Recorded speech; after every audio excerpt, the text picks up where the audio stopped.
छत्रपति शिवाजी महाराज को शेर कहते हैं और शेर के बच्चे को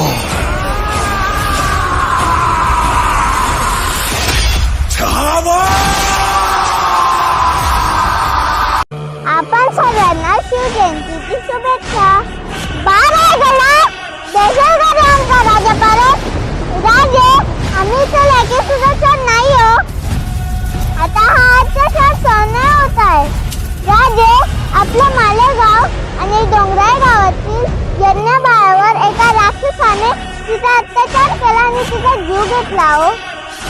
राजे आज तुम्ही असते तर त्या राक्षसाला तिथेच फाडला असता आणि आपले हे शासन अजून त्याला शिक्षा देत नाहीये. त्याला फाशी झालीच पाहिजे. त्याला फाशी झालीच पाहिजे. सांग ना रायगडा देशील का आमचा राजा परत. हात कापू दे नाही तर मान कापू दे. हात कापू दे नाही तर मान कापू दे. आम्ही आतापासूनच तलवारीशी खेळलो आणि आमच्याकडे कोणी वाईट नजरेने बघण्याची हिंमत नाही करणार. आता तलवार उचलता नाही आली तर काय झाले. आज ना